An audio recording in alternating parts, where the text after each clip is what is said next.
This open meeting of the Town of Auburn Select Board is called to order and is being conducted both in person and remotely, consistent with Chapter 107 of the Acts of 2022, which suspends the requirements of the open meeting law to have all meetings in a publicly accessible physical location. Further, all members of the public bodies are allowed to participate remotely as long as reasonable public access is afforded so that the public can follow along with the deliberations of the meeting. For the public to join the meeting remotely by telephone, dial 1-408-650-3123 and use access code 235-235-861.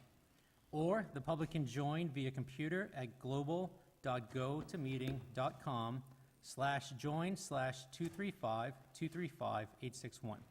All supporting materials that have been provided to the members of this body are available on the town's website. The public is encouraged to follow along using the posted agenda. Please note that this meeting is being recorded by Auburn Cable Television. Is anyone else recording the meeting tonight? Seeing nobody, I'd ask that we please stand, if you're able, for the Pledge of Allegiance. I pledge allegiance to the flag of the United States of America and to the republic for which it stands, one nation, under God, indivisible, with liberty and justice for all.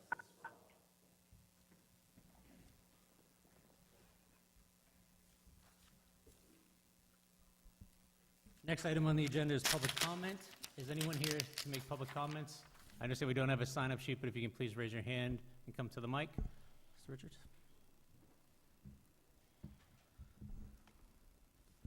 Just a reminder, in accordance with the state open meeting law, public comments can be made on any issue that is within the board's jurisdiction. Please keep the comments to that. It's not meant as a back and forth. If there's anything that the board needs to put on the agenda, we'll put on at a later date. Or, of course, staff is here, so if there's anything that needs follow-up, they'll follow up. Mr. Richards? Evening. I was wondering if we could get an agenda item for the next meeting for the discussion of possible formation of an economic development and investment corporation and potentially some novel uses for Camp Gleason. Quick and dirty, shallow example. We have a yoga student. We have a yoga class going on there. I believe they pay rent. So just a preview would be, for example, in lieu of rent, the yoga instructor could offer classes to the seniors or the Auburn Youth and Family Services families or whatnot, and use that to give back to the community while they use that space. Another example, we broadcast sports games at the high school and other places. We have a professional grade studio that just went in there. Perhaps the students could get some digital enhancement and use of those facilities to up their digital creation game at the same time while promoting ACTV. And I have a host of other ideas. That's all. Thank you. I know, speaking for the board, I believe it will probably be an agenda item on a later meeting. We have town meeting coming up, so it'll most likely be after town meeting. Thank you. Gentleman in the front row, I know you were here for public comment. Just please state your name for the record as well. Yeah, my name is Don Schoblum. I live at 68 West Street. I've been there 55 years. Okay, my concern is the traffic and the speed on the road. So far this year, I've worked on fixing the safety lights at the school, which hasn't been working for off and on 2 years. Okay, I've gone to the DPW, I've gone to Dory, and right now they're working. And I thank Dory and her assistant, which is Katie Johnson, very good. She followed up. They got fixed. They're working very good for the safety. But as far as the speed, it hasn't slowed down at all. I live just after the school, and it's like a racetrack when they come by my house. I've talked to some of the officers, and they've ticketed people doing 50 or 60 miles an hour. I am 80 years old. My wife is 82. We're having a problem just trying to get out of our driveway and estimate how fast someone's going. So I don't know if there's something that can be done. I know we have a camper up in Maine. They put big rubber bumpers by the high school. Slows the traffic down. You know, and you have digital speed. I think there's a digital speed apparatus by the police department. I don't know if it helps, but you know, by the police department, I don't think anyone's gonna speed by the police department. And if they are, I think they need their head examined. But you know, does that stop people? Do they know how fast they're going? Or don't they? Since I've been there, and I've had this complaint to get to the mailbox. Butch Larson, who was the manager of Casella, was willing to move all of the mailboxes to the opposite side of the road so I didn't have to cross the road. The post office said, no, we don't want to change the route. So I've tried almost every way that I could safely get to my mail. I need a little bit of help if I could. I just want to voice my opinion. And people today, I don't know if they're in that much of a rush or don't they know what they're doing. I look every day in the accidents. I mean, they're crazy. People get killed, the cars are demolished. I don't know why this state, and I was in California years ago, they had cameras, ticketed the car. And if you got so many tickets, they took your registration away. You should be responsible for your car and where it's going and who's using it. But I don't know if there's anything you, town board, could do or help. I'd appreciate it. I'm trying to do everything I can to slow the road down a little bit. Thank And you. the traffic, I don't know if we can have a traffic study. That road is awful busy. That's exactly what I was going to request, Ms. Manager. Can we put on a future agenda a review of West Street with the DPW director and the chief of police and discuss the traffic? If a traffic study can be done, then we can bring it before us, discuss possible solutions to that. And please include also the school department with the school, as well as the school headquarters right there as well. Absolutely. You know, and one other thing, and I'll just let you go. Trailer trucks go down there over 40 miles an hour. Now, I see kids walking in the road once in a while. They don't usually walk down my way. But how soon could you stop a trailer truck? I mean, everybody's kind of doing it, and I don't know if we're such a rush these days, but I thank you very much for listening. Thank you. Is there anybody else that would like to speak for public comment? Okay, seeing no one, we will move on. I'd like to see if we can move up agenda item 8A. So we are waiting for Danielle with the proclamation, I believe.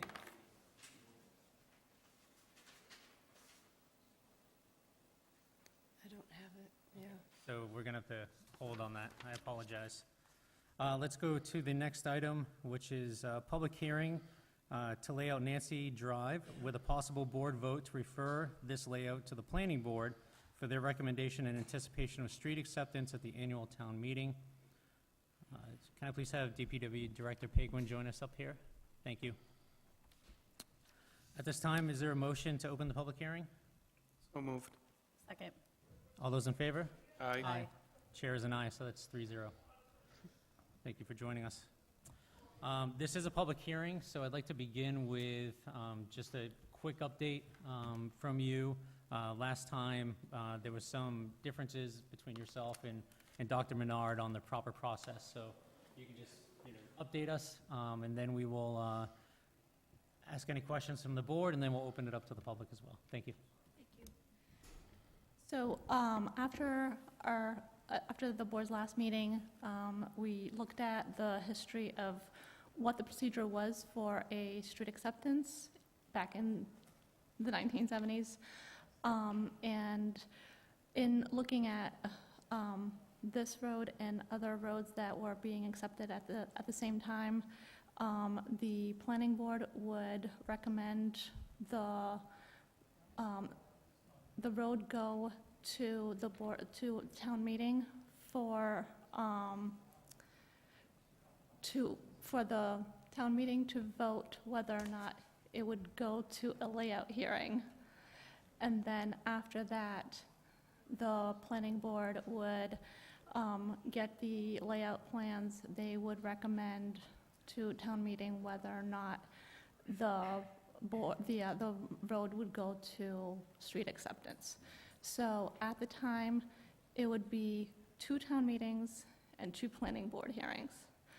We've streamlined that since then, or the town has, and so now it's one town meeting, but before that, the planning board would need to vote to, one, whether or not the road is acceptable for construction standards, which that for Nancy Drive happened in 1971, and then they would also, the planning board would also vote on the actual layout, which the residents of Nancy Drive had hired a land surveyor to prepare. So that's before the board now. Dr. Menard, if I can ask you to join, this is the public hearing on Nancy Drive.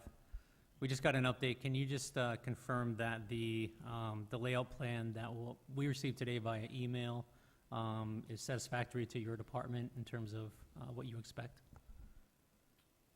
Yeah, we'll schedule that for, I'm not sure what date we'll schedule the public hearing for, but.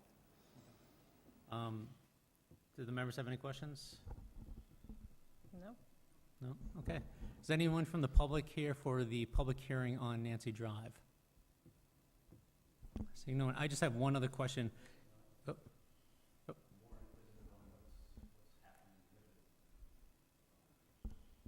Okay. So do you,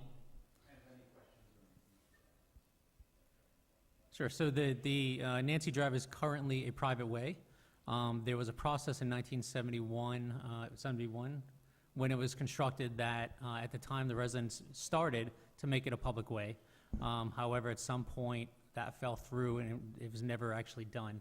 So this is working, our DPW director working with some of the residents are moving forward with that process to make it a public way now, sort of close, close the circle and make it a public way. So that's essentially what's being done. The process is that this board has to vote tonight to refer to the planning board, and please correct me if I'm wrong. The planning board will then hold a public hearing, provide the same opportunity for public comment. They will vote to approve it and then send it to town meeting. Is that correct? Or they just make a recommendation at town They meeting? make a recommendation. So they'll vote to make a recommendation at town meeting, and then town meeting will we'll have the final vote. Is it still the intent to try to do it for the fall town meeting, or are we moving this to the May town meeting because of timing? Okay, so it'll be, once it goes to town meeting, it will be at the May town meeting, the annual town meeting in May.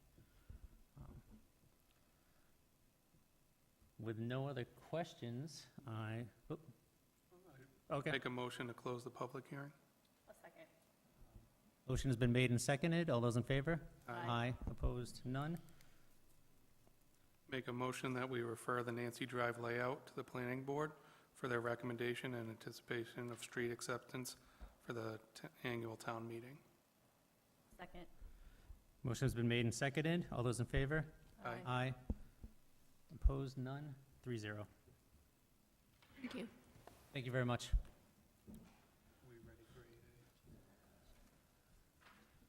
I believe we are. Just let me confirm that we have the proclamation. We are ready. Make a motion that we move up agenda item 8A. Is there a second? I'll second. Motion's been made and seconded. All those in favor? Aye. Opposed? None? It passes.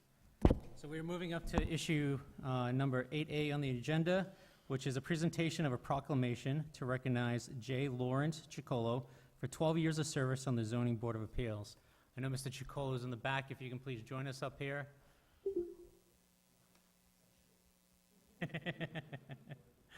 I know you're no stranger to being up here, so please join us.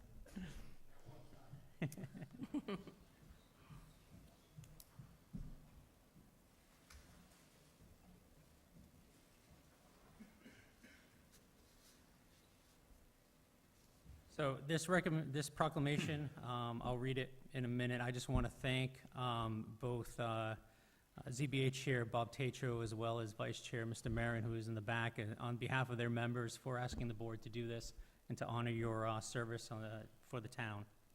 So, Town of Auburn Select Board proclamation.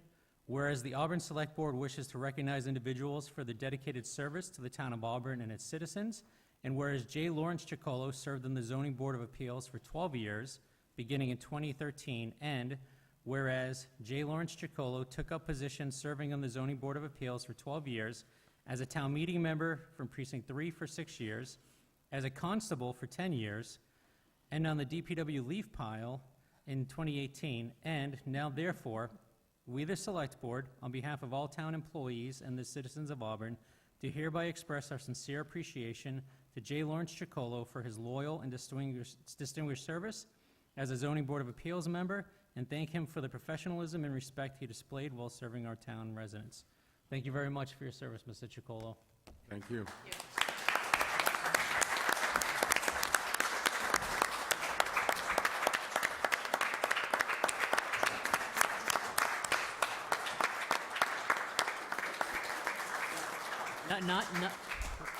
Not to put him on the spot, but Vice Chair Marin, if you wanted to come up and say a couple words on behalf of the ZBA. And then after that, we will take pictures. I would. Thank you, Mr. Chairman. Ms. Gibbet and board members, my name is Michael Marin. You all know me. You've appointed me. 25 Bancroft Street. Look, this is a really good thing, right? And you have my appreciation, my sincere appreciation for doing, frankly, what really should be done, right? I've often said it. Many of you have heard me say it. We're extremely fortunate in this town. We've got a lot of talent. And those that are willing to step up into our boards, commissions, our department heads, our chiefs, there's a lot of rich talent in this town. I've got the pleasure of serving on the zoning board as a volunteer. In no small way, and I know it doesn't sound quite humble, but I consider myself one of those capable people that steps up. I joined the zoning board, and this isn't about me, but I think it's relevant. I joined the zoning board to serve this community, both residents and businesses, equally.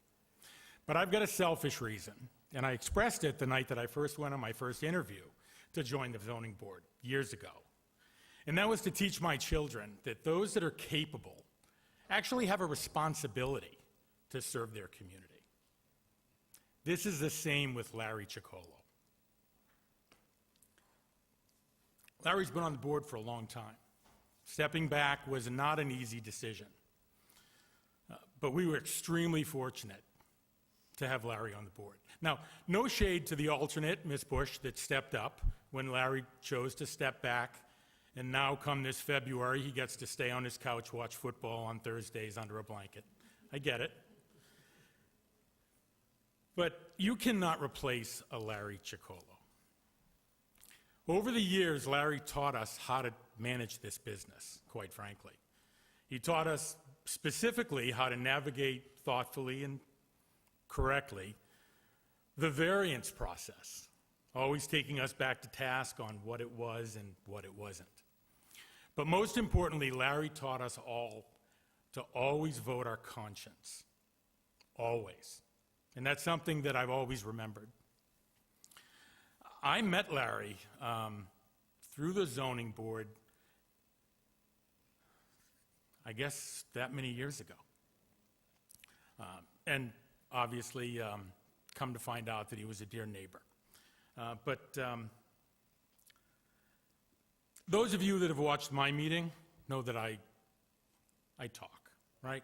And I like to be heard. But I know you've got other business tonight. I'll finish up on this. I'll end on this. If a lot of my comments seem personal, it's because they are. For me, Larry's not just a board member, a fellow board member. I'm honored to call Larry my friend. Thank you, Larry.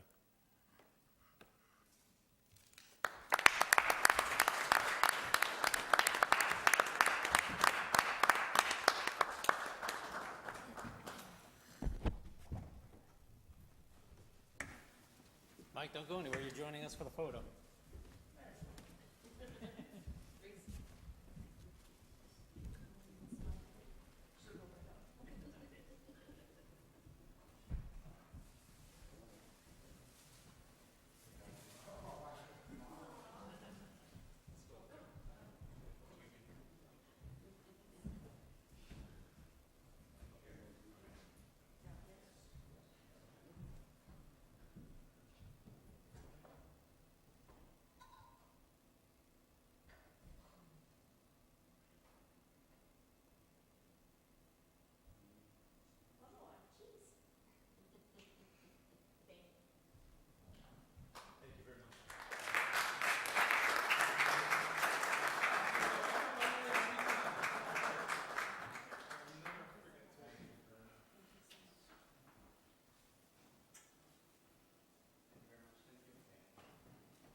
Okay, going back to the agenda.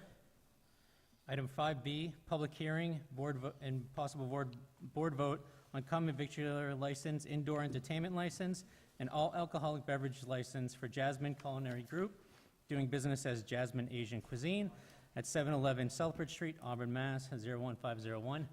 Thank you for joining us. Make a motion to open the public hearing. Motion's been made and seconded, and all those in favor? Aye. Aye. Zero opposed. Public hearing is now open. Do any of my, actually, do you want to just introduce yourselves and let us know why you're here? Yes, good evening, everyone here. My name is Andrea Cole. I'm the paralegal working for the Attorney Coleman Law Office. Tonight, I represent our client, the Jasmine Culinary Group, Inc., taking over for the transfer license application. Basically, the entertainment, common rituals, and the all alcoholic license for the existing restaurant named the Jasmine Asian Cuisine. Our application is basically for the transfer of our business owner only. Nothing else will be changed. The name, the operation, the nature of the restaurant, Japanese Asian cuisine, serving Hibachi style concept, all remain unchanged. Sitting next to me, her name is Ms. Peng Jo. She will be the proposed new manager of the new owner. She actually is the current employee of the restaurant, working there since year 2018. So she is very familiar with the overall regulation, the operation of the restaurants. She's well known everything related to the requirement and the operating there. So we'll be happy to answer if the board has any questions. Thank you very much. Are there any questions from the board? I believe the packet was very comprehensive. I don't know if the resident. Is there anybody in the public that would like to ask questions or comment on this, since it is a public hearing? Okay, seeing none, I'd ask for a motion to close the public hearing. So moved. Motion being made and seconded. All those in favor? Aye. Opposed, none. Motion passes. Make a motion to approve the common vehicular license for Jasmine Culinary Group, Inc., DBA Jasmine Asian Cuisine at 711 Southbridge Street, Auburn, provided that all applicable requirements of the state, the town, and any of its departments, boards, or commissions have been fulfilled. Said license is subject to all conditions stated upon it. Failure to comply with any and all conditions shall invalidate the license and render it null and void with the conditions of the DCG to be placed upon the license. And can I just clarify, this motion's been made and seconded that this will be through December 31st, 2026? Yes. Motion been made and seconded. All those in favor? Aye. Opposed, none. Motion passes.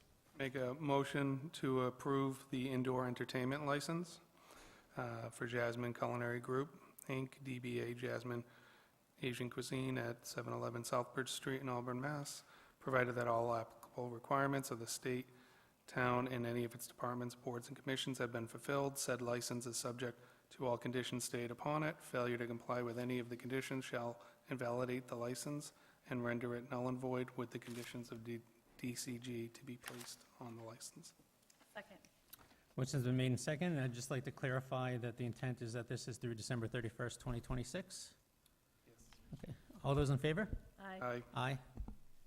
Opposed? None. Motion carries. Make a motion to approve the all alcoholic beverage license for Jasmine Culinary Group, Inc., DBA Jasmine Asian Cuisine at 711 Southbridge Street, Auburn, Mass., provided that all applicable requirements of the state, town, and any of its boards, departments, and commissions have been fulfilled. Said license is subject to all conditions stated upon it. Failure to comply with any conditions shall invalidate the license and render it null and void with the conditions of DCG to be placed upon it. Good until 2026. I'll second. Motion's been made and seconded. All those in favor? Aye. Aye. Opposed? None. Motion carries. Thank you very much. Thank you. Next up is item 6A, Auburn School Department Informational Communication about amendment to Article 3 of the special town meeting. Dr. Chamberlain, if you want to join us. Thank you. Hey, I'm going to pull up, I have a few pictures to show you this evening.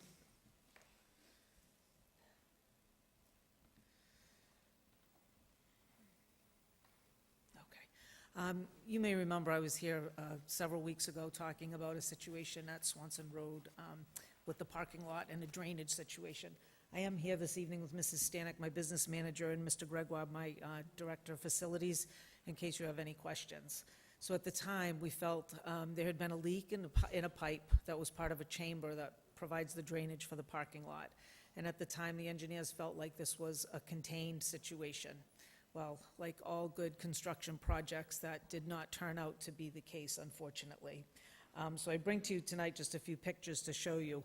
Once they opened up, did some preliminary work to see what was there, they were able to put a camera through the remaining part of the system, which takes up the majority of the rest of the parking lot.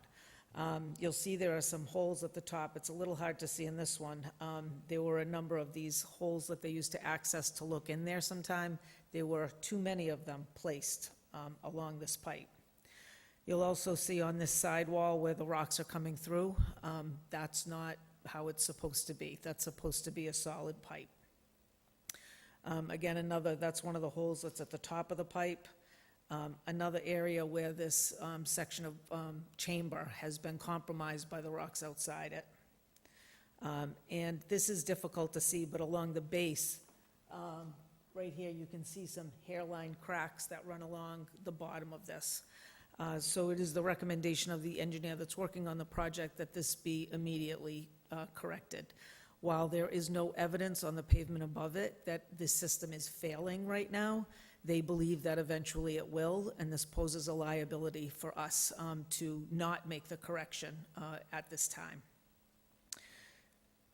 So our initial quote for the first section was $132,999.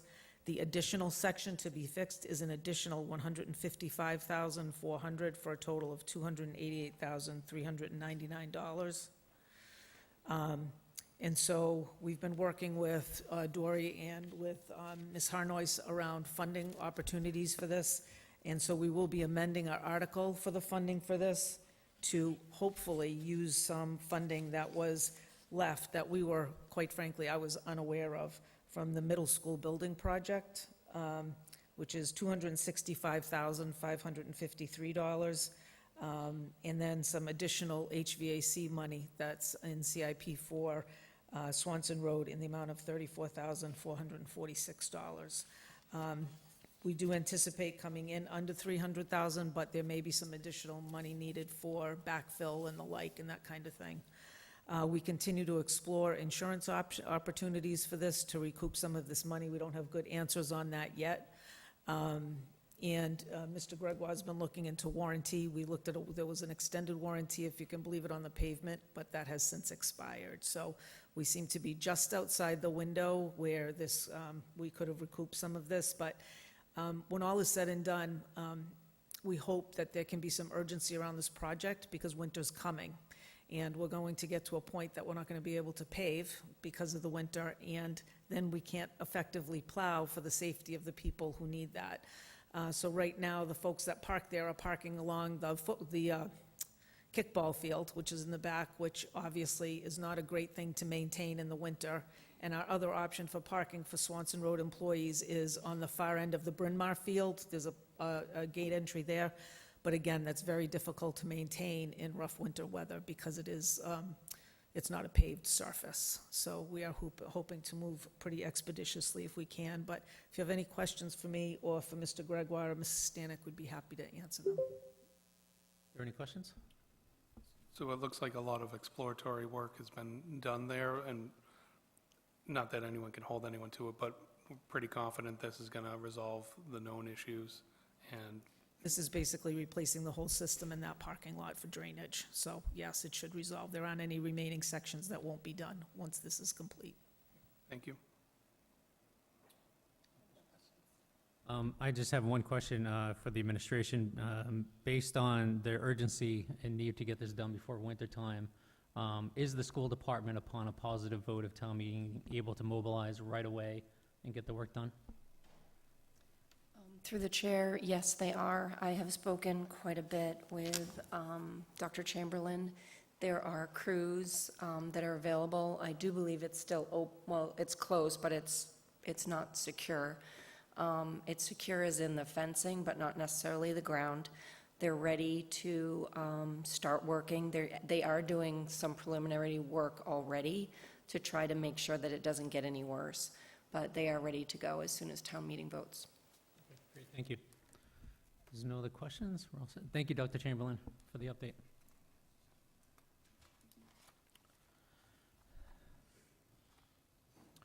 Moving on to item 6B, CFO/town accountant will review with the board the town OPEB liability.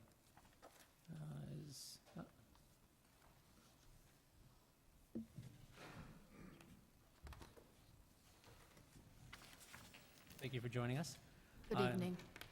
If you can just give us an update on what was in the memo? Sure. So the Town of Auburn OPEB liability, as it stands right now, is approximately $63.3 million. And I did detail out the activity in going back to fiscal year 2013 is when there were the original contributions from the town. In fiscal year 2020 was when there were the start of employee contributions. So as of the current date, the balance in the OPEB trust is $11.5 million, which is about 18.22% of the $63 million. And just to let you know, there will be an update being done soon on the OPEB liability. So if there's any changes in that, I will notify the board.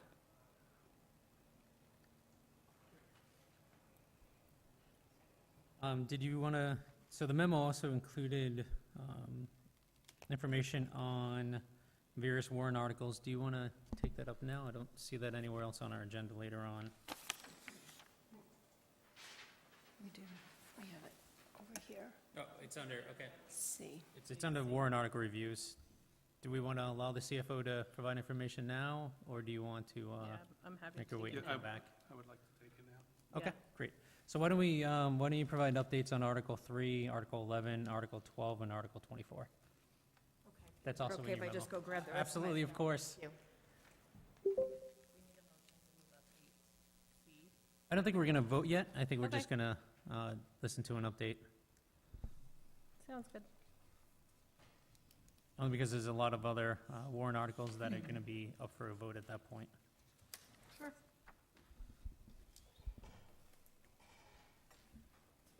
Okay, so if we go back to Article 3 that the school superintendent just discussed, there were some funds that were available in the capital projects from remaining funds from the middle school construction project, approximately $250,000.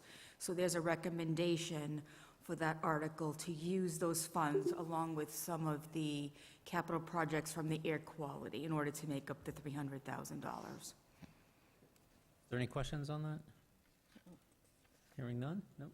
Wanna move on? So for Article 11, which is the recommendation for the OPEB to appropriate $250,000 from free cash to the town OPEB trust. Now, in the past, the town was able to contribute additional funds, like they contributed to the OPEB $750,000. I'm just looking for my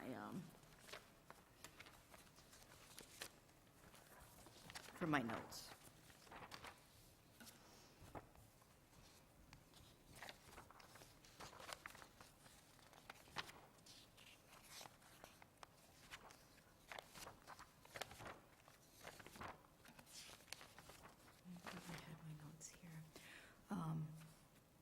But what is being recommended this year is $250,000 to the OPEB and $100,000 to the town stabilization.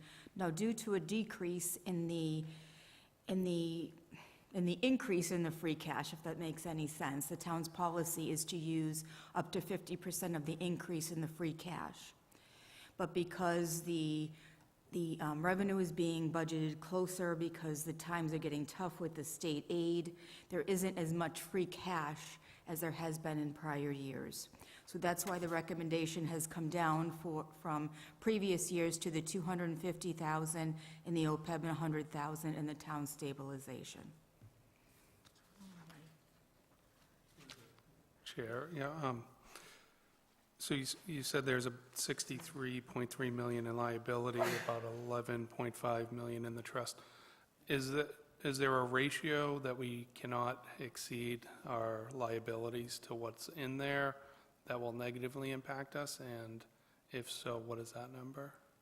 There isn't anything specific that we have to maintain a certain percentage or get to a certain percentage, but the bond rating agencies do look favorably on the town making the commitment to put additional funds to the OPEB liability. And I just wanted to, I did find my notes. In last fiscal year, the town contributed $500,000 to OPEB and $250,000 to stabilization. So we're hoping that we could possibly get closer to those numbers, but because of the decrease in the amount that's, available for the free cash, that unfortunately we have to recommend a lower amount.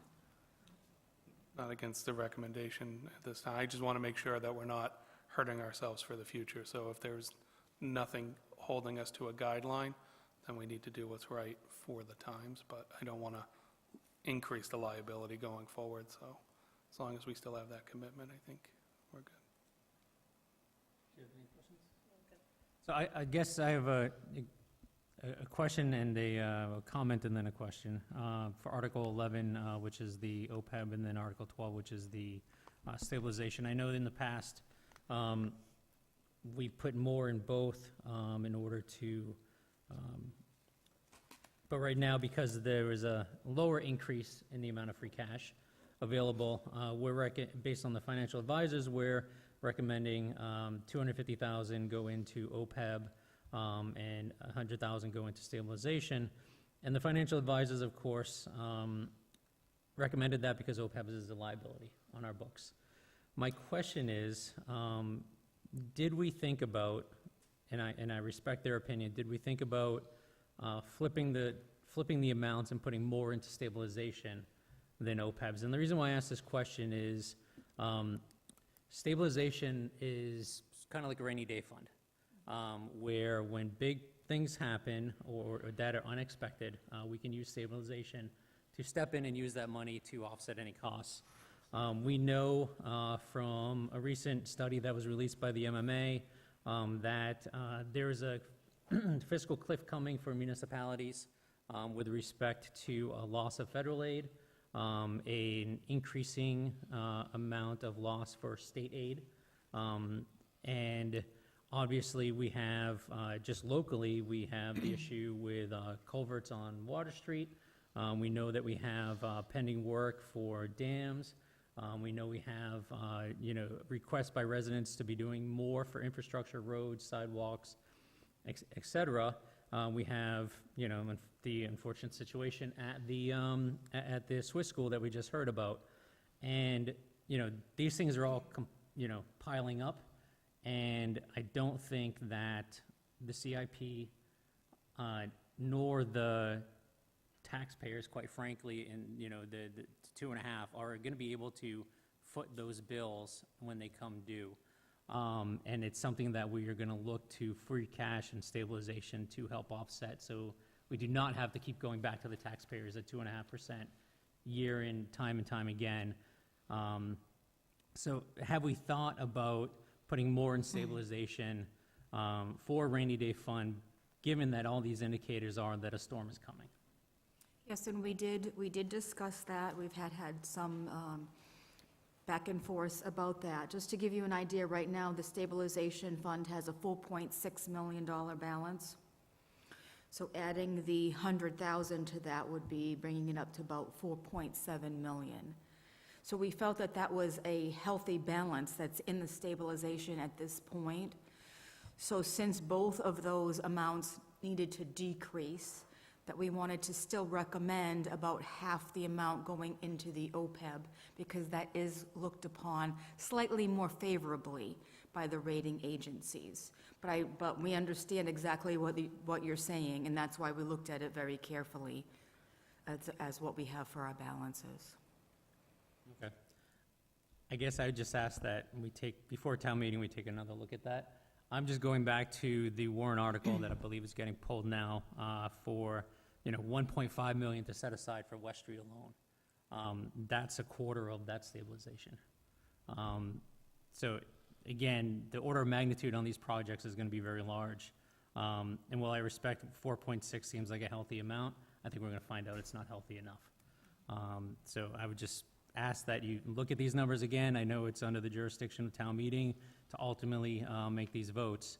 But I just want to, while I'm here, voice my concern that, that we know big ticket items are coming. And I'm personally very concerned about going back to the taxpayer time and time again at 2.5%. Are there any other questions? Okay, if we want to move on to Article 12, which I guess I jumped the gun on, in Article 24. Thank you. Okay, so Article 12, again, in previous years, we've been able to recommend a larger amount going into there, but the recommendation is 100,000 in fiscal year 25. As I mentioned, it was 250. Now, in the fiscal year 26 budget, there's 200,000 from stabilization that is being used towards capital. So this would at least be able to help us replenish half of that we used in there. Is there any questions? Article 24?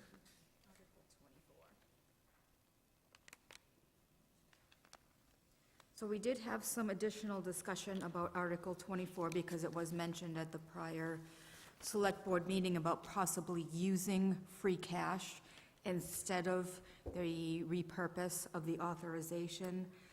However, when we got the free cash certified, and then we looked at the other articles that were proposed to be using the free cash, and we also use 1/10 of the tax levy towards the fiscal 27 capital plan, then we're basically left with about $50,000, which wouldn't quite be enough to do this article. So we did not make a change in the recommendation to use the repurpose of the capital project. Are there any questions? No? Okay, thank you. Thank you for going back and checking that at our request. I appreciate it. Thank you. Thank you. Moving on to item 6C, Auburn Fire Rescue Department Board Vote on Disposal of Surplus Property. If I can ask the chief to join us up here. staff members he has coming up. Good evening. Thank you, Mr. Chair, members of the board. Chief, you just want to give us an update? Sure. So the DFIBs that you have in front of you, that was part of the very first townwide DFIB initiative that was made by a donation from the Pappas Foundation. I believe it was back in 2007. All of those DFIBs are at their end of their useful life. We do not yet know whether or not we would be able to get a trade-in value for future equipment that we purchase. If not, then they would just be disposed of and recycled. Are there any questions? So this is the largest group of equipment that you'll have. I know we've purchased over time to spread this out, and it's, Yeah, I mean, we've been fortunate that most of the DFIB program has been supported by donation over time. We did have a large group of a large purchase of DFIB several years ago. So probably in another 12 to 15 years, there'll be a cycle. But we have been replacing, we have been trying to kind of phase it. We can't rely on donations forever, so we have been trying to phase them in. But there is another large purchase that was made from a donation that you'll see a similar cycle probably in about 15 years. running in 15 years. Good to be aware of. So have we replaced all of these ones that were going on? Yes, so all of these DFIBs that are out of service have been replaced with new DFIBs, and we've actually added DFIBs to like sports fields with outdoor cabinets. So the DFIB program has expanded considerably, so we have DFIBs in all of our municipal buildings, all of our parks. So yes, there are DFIBs in place that replace those units. Thank you. With that, is there a motion? Make a motion to declare 15 AFRD defibrillators as surplus property as outlined in the October 8, 2025 memorandum. A second. Motion's been made and seconded. All those in favor? Aye. Opposed, none? Motion's passed. Thank you. Chief, you're going to stay right there for us. Item 6D, Auburn Fire Rescue Department, board vote to accept the 2024 SAFER, which stands for Staffing for Adequate Fire and Emergency Response Grant. You want to give us an update on this? Sure. Thank you, Mr. Chairman. I am absolutely thrilled to be able to sit before you this evening and announce that the department has received an FY24 SAFER grant to hire 8 additional firefighters. Before I go much further, I want to introduce the gentleman to my left. This is Captain Justin Brigham. Captain Brigham has been working on the grants team for the better part of a decade. He's involved in the majority of the grants that we write on an annual basis, but also a large contributor on many of the successful grants that we receive, including the previous AFG grants that we've received for the training tower and our SCBAs. So he's very instrumental in the data collection and in the writing of these grants. So I wanted to bring him with me this evening, just so, one, you would have an opportunity to meet him. I'm sure you've met him in the past, but just to publicly thank him for the work that he does put forward on the grant program. As you know, these grants are highly competitive. We talk about that when I come before you and ask for you to support us even applying for the grant. And in FY24, FEMA made available $360 million towards the SAFER program, and they receive approximately 2,000 applications on an annual basis. So the fact that the federal government felt that our application was worthy, we're extremely happy and proud of. I know Captain Brigham and I had many late-night phone conversations on Saturdays and Sundays as we were nearing, because we only get from the time you vote till the time we get to put this in, we really only have about a 3-week window. It's a little less than a 3-week window. And, we put a lot of effort in to make sure that the narrative was good. And I can remember on like that Thursday night before we clicked send on Friday, we were on the phone, it was about 11:30 at night. And we really felt that we had a really solid grant. narrative this time around. And like I said, I'm glad that the federal government felt so. So our grant award is in the amount of $1,910,318.87. And as you know, this will allow us to reach the staffing levels that were recommended in the 2022 staffing study by MRI, which will get us from 11 to 13 members per group. So it's very exciting. If the board votes to accept this grant tonight, under the grant rules, we have 120 days to onboard these employees, so that puts us roughly around a February 2nd start date in order to get the employees on board. So because there is an impact to this fiscal year, our short-term financial strategy would entail, as you are aware, at the October town meeting, we're going to be requesting a sum of money from ambulance receipts to support the new collective bargaining agreement. So the short-term financial strategy for this fiscal year is we're going to ask for approximately an additional $130,000 from ambulance receipts, which would cover our portion of the salaries for the remainder of this fiscal year. And then as we move into next fiscal year, it would be part of the operational budget for the full year. So for the first 2 years of the grant, the federal government supports it by paying 75% of the grant. The third year is 35%. And then in year 4, the town would own the grant 100%. So in conversations with the manager, I know that we have talked about sort of what the long-term financial plan would be in terms of setting some money aside in each fiscal year so we're not getting hit in year 4 all at once.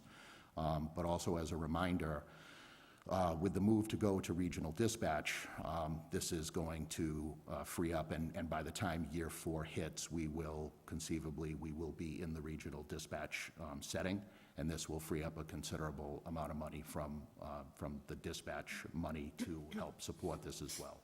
Again, when we look at that dispatch money, the first priority, as the manager will tell you, the first priority is making sure that we satisfy whatever the needs of the police department are in terms of making sure that the lobby doesn't go dark and that we still maintain 24/7 operations at the police station.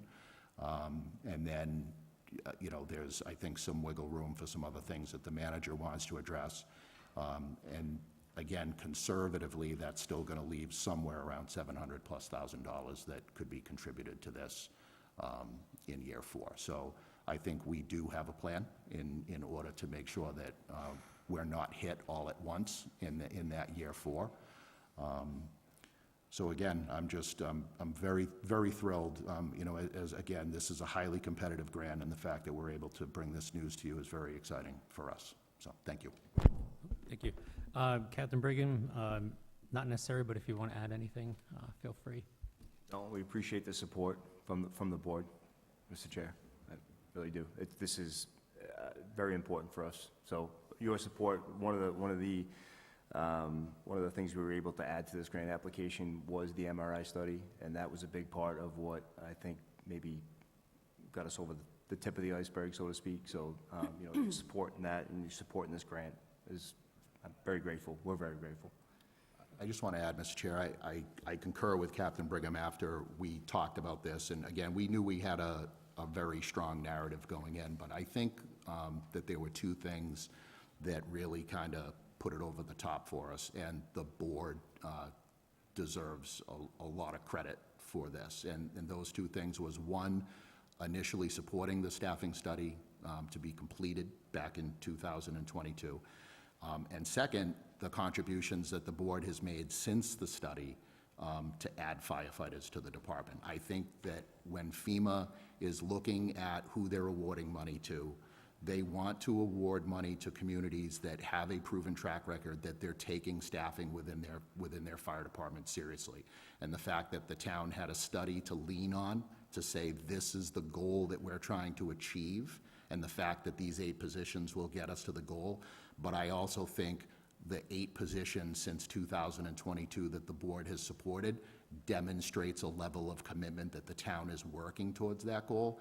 And I think we strongly believe that those 2 things, I think, are what put this grant over the top. And this board, finance committee, town meeting, you all deserve applause for that, because this, I don't believe that we would have been as successful if we didn't have the support that we have from this board and this community. Thank you. Do board members have any questions? We're going to have trouble filling 8 spots. I don't believe we will. Okay, that's a good thing to hear. Yeah. Thank you. No questions, thank you. I just have one question. Will this have a positive effect on our overtime budget, seeing a decrease now with improved staffing levels? Yes, I think it will. You know, again, overtime is one of these things that it's very unpredictable. But I did report, I'm not sure if I reported it out to this board, but I did report it out to the Finance Committee that as of a few weeks ago, and we're trending about the same, we have about a 50% reduction in our overtime spending in the first quarter of this fiscal year as compared to the last 2 previous fiscal years. So that's good news. Largely because we haven't really had a lot of people out. Like, everybody's everybody's healthy. There haven't been a lot of off-duty, you know, injuries. So that's helping to manage. Moving from 11 to 13, and again, I don't want to kind of go down these rabbit holes, but you know, to your point, we've talked before about how, with the size of our groups, in order to, and again, there's 2 things that are going to contribute to this, and I thank the firefighters union for working with us and with a successful negotiation to reduce their time off. With the time off that they had previously, we had to let a certain amount of employees off, which meant that in order to kind of let that off, we were always filling overtime. So by moving from 11 to 13, this will give us that 3-person buffer to drop from 13 to 10. But contractually, we have a minimum of 9. So the reality is we have a flexibility of 4 now before we have to drop in overtime. And that's really doubled from what we are today. Really, we only have flexibility right now of 2 before we have overtime. This will allow us to double that flexibility. So I think this is certainly going to have a positive impact on overtime. Now, again, these third rock from the sun events that occur that seem to always land on my doorstep every decade or so, you know, those can't be predicted. But on paper, normal day-to-day operations in terms of allowing people off, what that structure looks like, this will certainly have a positive impact on the department's overtime and schedule. Thank you. No other questions? I'll take a motion. I'll make a motion that we accept the 2024 staffing for adequate fire and emergency response SAFER grant in the amount of $1,910,318.87. Motion's been made and seconded. All those in favor? Aye. Aye. Opposed, none. Motion passes. Thank you Thank very you. much, and Thank you thank very you again much. for your continued support. Thank you, Chief. Thank you, Captain. Thank you. Thanks. Chief Mills, if you want to join us up here. So moving on to item 6E, Police Department, Board vote to accept several grants. 6E, looks like 1, $18,250 through the Mass Office of Grants and Research for the Edward J. Brine Memorial Justice Assistance Grant. There's a new chair. We got plenty over here if you want. Let's pick the one that sinks.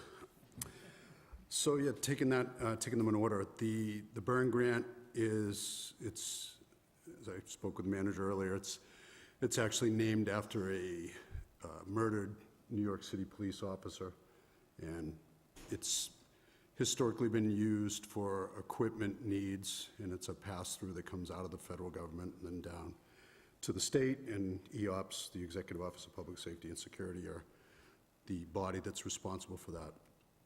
So with the burn grant, after considerable research done by Detective Bress and Lieutenant Tarquini, they applied for a grant to purchase 6 flock safety license plate recognition cameras, and they would be installed at various locations within the town.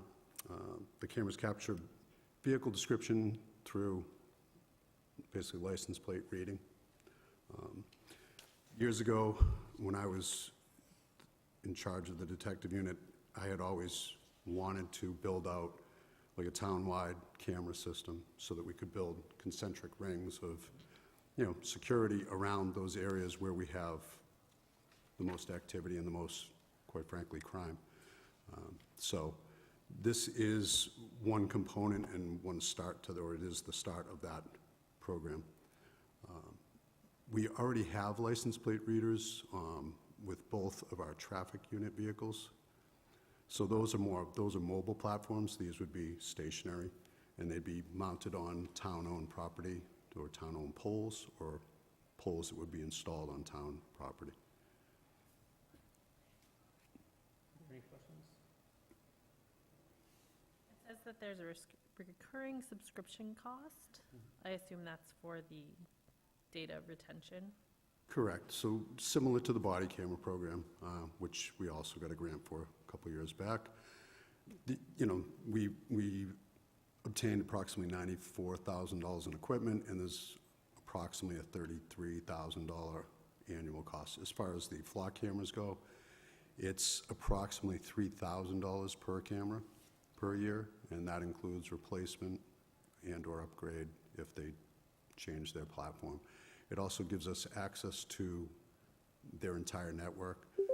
So around the area, there's Dudley, Charlton, Douglas, Bellingham. I believe Millbury is, I'm not sure if Millbury's going to Flock or they're going to the stationary version of Motorola's cameras, which is within the Vigilant system is what it's called. But there's several other communities around, and none of the crimes that we investigate, they don't necessarily occur in vacuums. I mean, they're regional type situations and people that are, moving around the region doing similar things.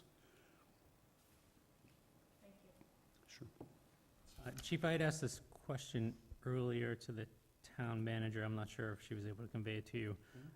Is this grant tied to use of the flock safety LPR cameras, or could we use the grant for a different technology or a different company that has the same technology? Yeah, I appreciate the question.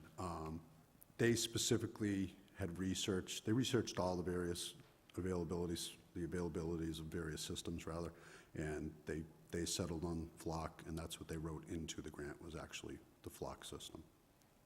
And I think they based some of that on the accessibility or the ability to access, that network of cameras locally and nationally. And a lot of whether it's BJ's, Home Depot, a lot of the businesses that we have the issues with as far as some organized retail crime type situations, they generally use the Flock system as well. So, full disclosure, the reason why I asked that question, in my day job, I work a lot with LPR and other enforcement. I'm aware of the Flock system. My concern with Flock specifically is over the last year, there's been several high-profile incidences where, just to give some examples, so Flock was found in violation of state law in 2 different states. I believe it was Washington and Illinois, with respect to the way that their access to the cameras, how they were set up, and how they were being used by other agencies. There was several cases out of Texas where sheriff's departments were using their access to the Flock system to do tracking for residents of Texas who went to other states for medical procedures that were banned. Flock first denied this. Then it came out in open court that, in fact, that did have to take place. Additionally, Flock initially had said that, in another instance, Flock had said that no federal law enforcement had any contracts with Flock or access to their system. Again, through court documents, they had to admit that they had a quote-unquote pilot program with Customs and Border Patrol that had given what was known as side door access to ICE, who were using the flock system nationwide to access information for ICE raids. So there's a, for me, there's a concerning use, and I know that they typically say that we control our own data and who has access to it, but what has come out in those court cases is that those law enforcement agencies, similar to what Auburn would have access to any of the information that Auburn has, likely have access to through the cameras in our town. I support LPR. I support using cameras for enforcement. My concern is not with how Auburn PD plans to use this. My concern is how Flock is allowing other agencies questionable use of the data. Worcester has a extremely well built out LPR system throughout their entire city.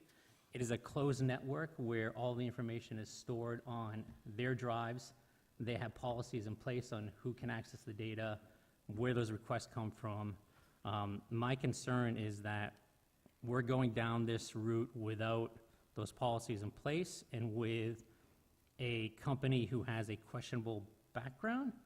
And, I liken it to, the old saying that, go to bed with a dirty dog, you wake up with fleas. My concern is not with APD. My concern is 100% with flock safety. And that's why I asked the question on, can we use this grant and technology to build out that network that has very useful benefits for LPR, for public safety, without using flock to do it? Well, the information's interesting. I was aware of aware of many of the legal challenges that had occurred, whether it be in the Ninth Circuit or even looking at Massachusetts cases on the point. Obviously license plates and license plate owner data is, there is no actual expectation of privacy in your license plate, and they're for public viewing. If there was to be a situation, I can just tell you that we do have a policy in place for license plate readers, and we'll continue to abide by that policy regardless of what system we ultimately would go with. But if you're specifically, if there was prolonged surveillance of one particular person, saying where are they going, like you referenced with the Texas residents possibly leaving the state for whatever reason, that would require a search warrant. If you went further into specific surveillance of one person. The intention of the grant, in speaking with both the detective and the lieutenant before the application was made, was essentially just to enhance our investigative abilities and to continue to build out that, not only the investigative network, but to enhance the safety of the entire community. And that's kind of all three of these grants speak to or kind of reinforce the priorities that I spoke of, when you ratified my appointment, and that's that we're going to use all the technology that we possibly can to aggressively and, investigate crimes that are reported and to prevent crimes before they're reported. And then, obviously, with the child safety seat stuff, to ensure the safety of young people and to get education out there, and to make sure that we're protecting those young people in our community, and then, of course, the traffic enforcement aspect of the municipal road safety grant. That's kind of, again, hitting all three of the priorities that, well, would have been my priorities and were the priorities of even my predecessor. So, Is there any time constraints on this? as far as accepting it? Yes. Yeah, there is. I believe, I want to say it has to be back, or an answer has to be rendered by next week, by the end of next week. And my concern, To is accept. without the full board, I don't know if the support is there. That's my concern, but I would prefer to allow the rest of the board to weigh in on it before making a decision tonight. But if it's time constraint, I don't know when we're meeting again.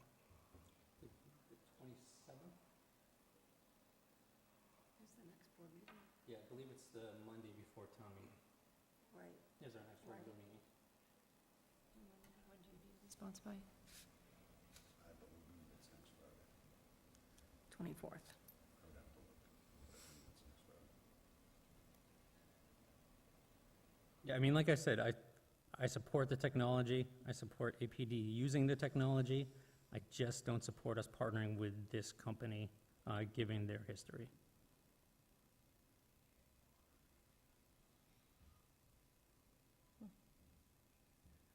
So, I mean, we can certainly ask for a vote, but if it's not favorable, you're in the same condition as waiting. Just so everyone understands, the dilemma that Mr. Chambers is bringing up is that we are only 3 members. You need 3 members of the select board to pass anything. So tonight, all votes have to be unanimous or they fail. So I don't know how we want to. Is there a way you'd like to proceed? Do you, We can move on to the other 2. Does this definitely need a decision by next Friday? I'm sorry?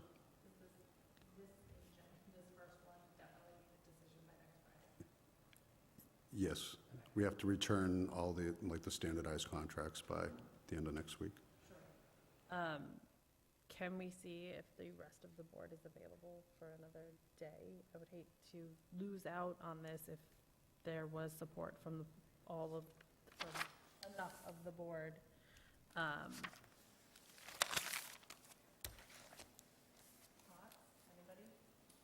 I mean, I can be I would defer to available town, next week, but could we town reach administration out? to see if we can pull together a board meeting for this issue before next Friday. I can try to, excuse me, I can try to pull together a meeting next week. So why do we hold that issue? make a recommendation that we hold it? Is there a second? I'll second. All those in favor of holding 6EI, or 6E1? All those in favor? Aye. Aye, opposed. So we'll hold that with the hope that we can have a meeting with more board members to weigh in.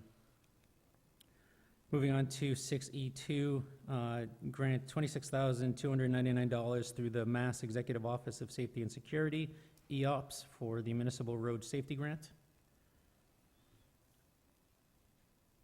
If you So, wanna- yeah, the Municipal Road Safety Grant is a grant that, back when I was doing grants, it was an annual grant. It's originally was put on by Highway Safety Division, and now they've changed their name, just like the name of the grant. And essentially, they're all the mobilizations that everyone's come to know and love, whether it's click it or ticket, you drink, you drive, you lose, over the limit, under arrest.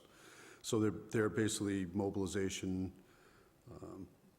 specific mobilizations as spelled out by Highway Safety, and we run overtime blocks specific to those mobilizations, with the emphasis being on whatever the mobilization is. It also, the grant itself also includes almost $7,000 for equipment-related purchases, and another $4,000 has been set aside for education purposes, community awareness, and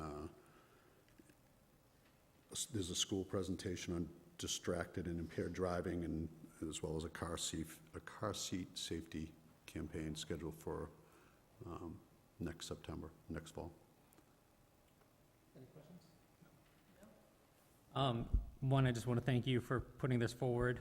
As you heard during public comment tonight, the request for enforcement is never ending on more and more streets. Can I just ask that as part of the enforcement mobilization, if we can focus on some of the local roadways that we hear complaints on, Pinehurst, Oxford North, West Street, et cetera. I know a lot of our big hits obviously are Route 20 and Route 12 because of the amount of traffic that they take, but we're hearing more and more, I think, and you're hearing more and more from the residents of local streets that would like you guys out there 24/7 on every street. I can tell you, I don't disagree with anything that gentleman said earlier. I lived on West Street when I first moved to town, and when I first came to town, when I first came here in 97, we used to go out to West Street as a pretty decent-sized group on the overnight shift in the morning, and you could stay out there 24 hours a day, and I don't think you would ever stop people from speeding. And that's the problem, is, I can tell you that one of our traffic unit officers spends a considerable amount of time on West Street, and if I had to guess, I can pull up the numbers, but I bet he's written, as far as actual money citations, probably in the neighborhood, probably over $200,000 worth of tickets on that road. But I don't doubt for a minute that when he goes to get his mail, that he has to hustle across the street, whether it's a tractor trailer or someone coming. I know where his house is, so where the road curves right there, it's a blind spot. But they shouldn't, the 30-mile-an-hour speed limit it's routinely ignored no matter how many people we put out there or how often, And you're right, I hear it, but we do the best we can, and absolutely, like we participate in the Route 20, highway initiative and all that, which is great too. But you're right, it's the local roads that are the ones that need more constant attention, and it's definitely been a priority of mine, and the officers are well aware of it. And without being told every morning, they go out, or when I'm coming in the morning, whether it's 5:30, 6 o'clock in the morning, I hear them out there doing it, and then when the shift change comes over, they start doing it all over again. So, but it's definitely something that we're going to continue to focus on and throw our people out whenever we can, and whenever we can with the mobilizations, we try to hit the local roads as much, not stay off, not just spend time on it. I appreciate that, and I know the residents appreciate when they see you out there. There's no other questions, if I can have a motion? I'll make a motion that we accept the municipal road safety grant in the amount of $26,299 for the purposes of overtime during specific mobilizations, community awareness and outreach, and traffic safety equipment and speed measuring devices. A second. Motion's been made and second. All those in favor? Aye. Opposed, none. The motion passes. One last one. Item 6E3, $5,000 in car seats through the Mass Executive Office of Public Safety and Security, EOPS, Child Passenger Safety Program. So Lieutenant Tarquini and Lieutenant Hayward partnered on this. Lieutenant Hayward is a very strong proponent of child safety seats and making sure that children are in the correct seats and that they're properly installed. And recognizing that, we applied for this grant. We have received is a little over 30 seats, total of $5,000 worth of car seats, and we'll be, as I said earlier, we'll be conducting some educational programs, as well as public, some community outreach, and then we're going to plan to do a child safety seat checkpoint, where we'll make sure that seats are properly installed as people are coming to school, and/or if they don't have a proper seat, then we'll be issuing them a seat. So it's a great program, quite frankly. If you do have a car seat in your car, you'd be amazed at how many of them aren't properly installed. I'm not a car seat technician, but I just know that listening to the people that are, I don't know what they do to them in the training, but they come out of it kind of like zealots a little bit, Not that that's a bad thing, but it's just Safety. takes you back a bit, Are there any questions? No? So I just want to thank you. I know this program benefited me in another municipality when my son was little. Are you going to do I know that in the past you've done the day at like one of the fire stations where you have the car seat, and sort of an event where you advertise where people can come in and get the car seat inspected, that type of thing. I believe that's one of the plans that Lieutenant Hayward has. I did see there was an advertisement for the date. I don't have it in front of me right now, but they are definitely going to be doing a checkpoint in conjunction with the schools, I believe, to make sure. And I know that we are partnering with the fire department as well to do a program, because they have the technicians as well that do the installations. Can I just ask, Town Manager, that I know that the fire department always puts it on your board, advertising for, similar to other initiatives that we've done, can we make sure that all the other digital boards as well, such as the library, the high school board, since the school department is participating, as well as maybe some of the mobile DPW boards, will advertise that day, not to overload, your departments, but I think this isn't, like Lieutenant Haywood, I agree that this is a very important thing. So if we can get the word out to as many residents as possible, that they can come get their car seats checked, make sure they're safely deployed, learn how to, safely install them, and if there's anything wrong with the car seats, get new car seats provided to them. It's a great program, and I just want to make sure we really publicize it to the residents. Absolutely, no problem. Mhm. No other questions? I'll take a motion.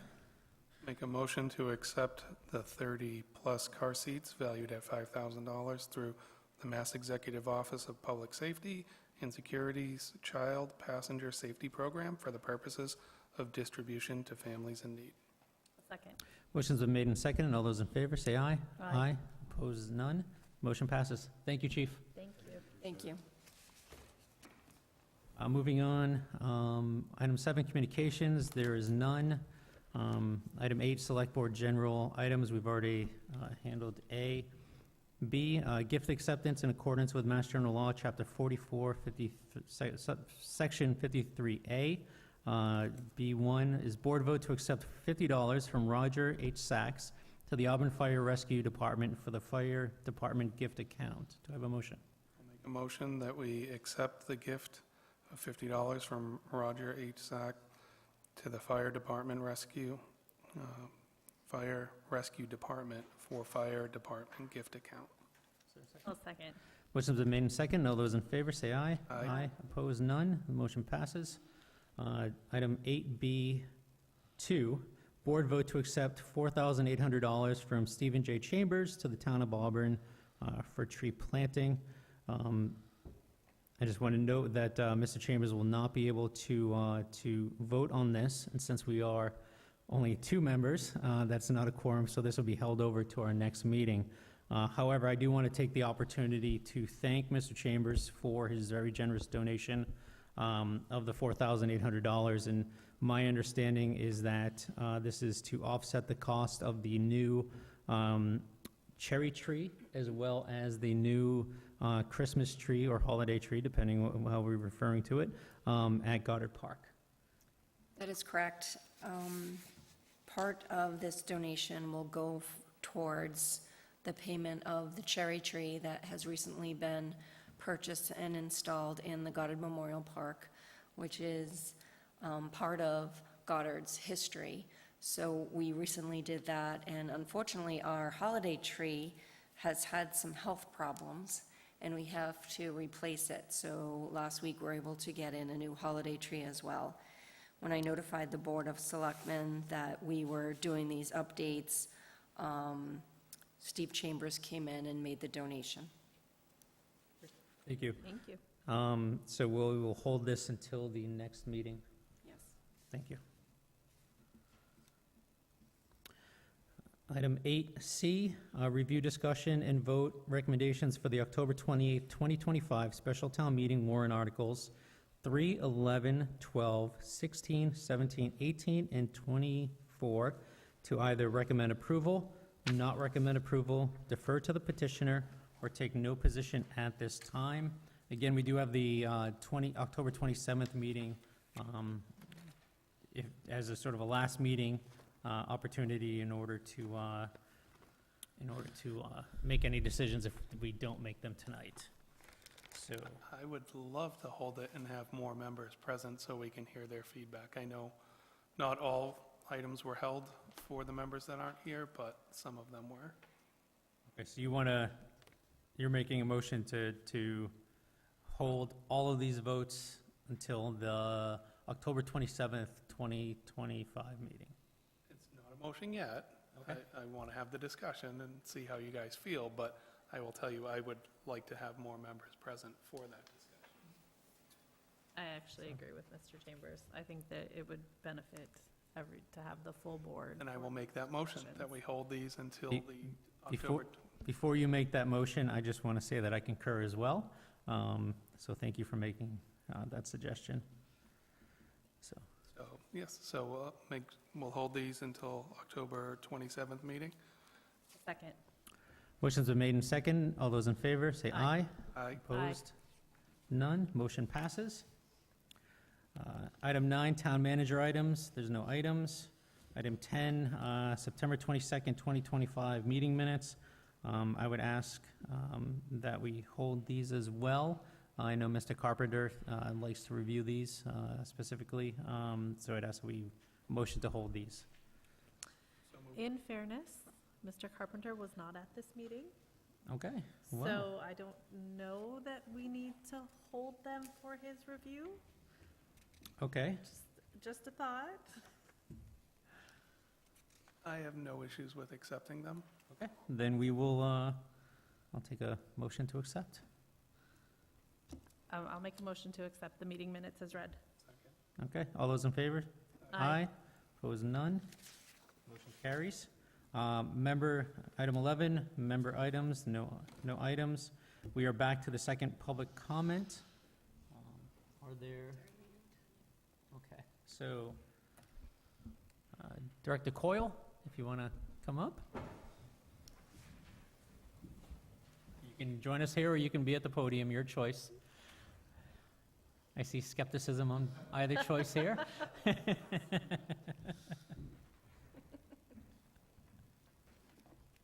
Evening. Good evening.